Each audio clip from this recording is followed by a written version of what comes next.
Good morning everyone. आज हम कक्षा 2 के गणित की पाठ्य पुस्तक से अध्याय 15 कितने बचे शुरू करेंगे। और इसमें देखिए एक बहुत ही सुंदर सुंदर कहानियां हैं, इनको पढ़ते हैं। और खेल खेल में आज हम क्या सीखेंगे? घटाना सीखेंगे।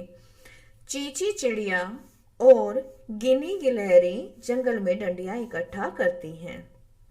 चींची चिड़िया के पास 28 डंडियां और पेटू हाथी ने चींची से 15 डंडियां आइसक्रीम बनाने के लिए ले ली। पता लगाओ चींची के पास कितनी डंडियां रह गई। अब चींची ने देखो 28 डंडियां ली थी, तो 28 को हमने यहाँ पर इस तरह से इकाई और दहाई के अलग अलग घरों में लिख लिया है। और जब पेटू हाथी ने उससे 15 डंडियां ले ली, तो उस 15 को हमने इस तरह से 28 के नीचे लिख लिया है। अब हम क्या करेंगे? पता लगाओ चींची के पास कितनी डंडियां रह गई। अब कितनी डंडियां रह गई यानी कि कितनी डंडियां बच गई, तो इसके लिए हम क्या करेंगे? 28 में से 15 घटाएंगे। ये घटा का निशान है। और अब हम 8 में से 5 घटाएंगे। 8 पहले गिन लेते हैं, 1 2 3 4 5 6 7 8। 8 में से अब हम 5 घटाते हैं, 1 2 3 4 5। ये घटा दिए हैं। अब बचे 1 2 3। कितने बचे? 3 बचे। और 2 में से 1 गया, 1 2। 2 में से 1 गया, हमारे पास बचा 1। तो इस तरह से हमारा उत्तर आया 13। अब चींची चिड़िया के पास कितनी डंडियां बच गई? 13 बच गई। अब हम अगला सवाल पढ़ते हैं। अगले दिन फिर पेटू को आइसक्रीम बनाने के लिए डंडियों की जरूरत पड़ी। रास्ते में उसे गिनी मिली, उसके पास 35 डंडियां थी। पेटू ने गिनी से 22 डंडियां ले ली। अब देखो उसके पास 35 डंडियां थी, जो उसके पास शुरू में थी, तो उसको हम कहाँ लिखेंगे? उसको हम ऊपर लिखेंगे। पेटू ने गिनी से 22 डंडियां ले ली।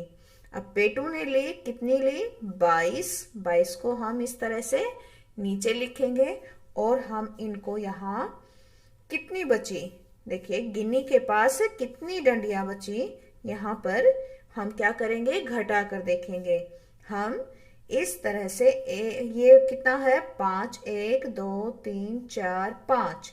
और 5 में से जो नीचे दो लिखा हुआ है, उतनी डंडियां हम काट देंगे, 1 2। अब कितनी बची? 1 2 3। यहाँ पर 3 लिखते हैं। 3 में से 2 गए, 1 2 3।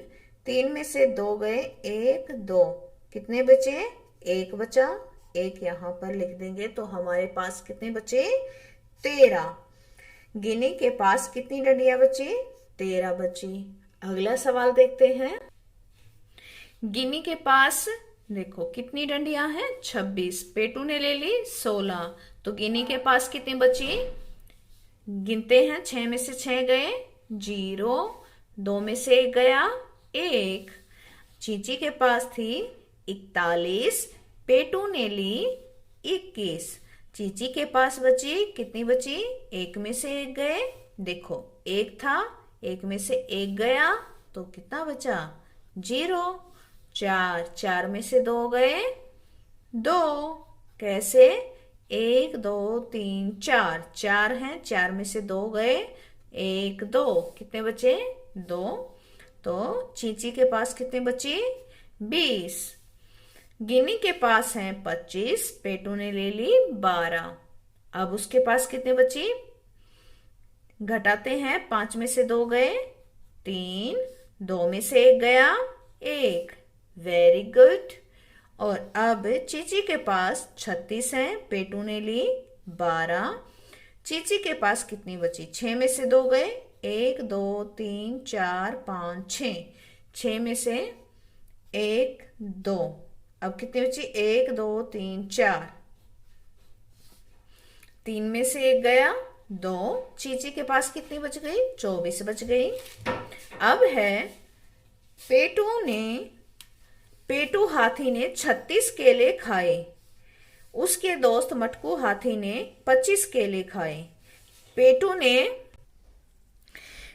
ने मटकू से कितने ज्यादा केले खाए। अब पेटू ने कितने खाए, 36 खाए, तो इस 36 को हम इस तरह से ऊपर लिखेंगे, और मटकू ने 25 खाए तो 25 को हम यहाँ पर लिखेंगे। पेटू ने मटकू से कितने ज्यादा खाए, इसको हमें कैसे करना पड़ेगा, घटा करना पड़ेगा। चलिए करते हैं। 6 में से 5 गए 1, और 3 में से 2 गए 1, तो हमारा उत्तर आया 11। पेटू ने मटकू से 11 केले ज्यादा खाए। अब है चंचल के पास 48 चूड़ियां थी। 12 चूड़ियां उसने अपनी सहेली को दे दी, और अब चंचल के पास कितनी चूड़ियां बची हैं। चंचल के पास कितनी चूड़ियां थी, 48। 48 को हम ऊपर लिखेंगे, और 12 चूड़ियां जो उसने अपनी सहेली को पहनने के लिए दी हैं, 12 को हम नीचे लिखेंगे। अब चंचल के पास कितनी चूड़ी बच गई उसका कैसा पता चलेगा, हमें घटा करके। 8 में से 2 गए 6, और 4 में से 1 गया 3, तो इस तरह से हमारा उत्तर आया 36। चंचल के पास अब 36 चूड़ियां बची हैं। तो आज आपका क्या होमवर्क है, आपको ये सवाल अपनी बुक में करने हैं, और इस पेज का और जो पहले पेज किया है इस पेज का फोटो अपने अध्यापक के साथ आप अपनी कक्षा के व्हाट्सएप ग्रुप में साझा कीजिए। आज के लिए इतना ही, अब मुझे दीजिए इजाज़त। धन्यवाद।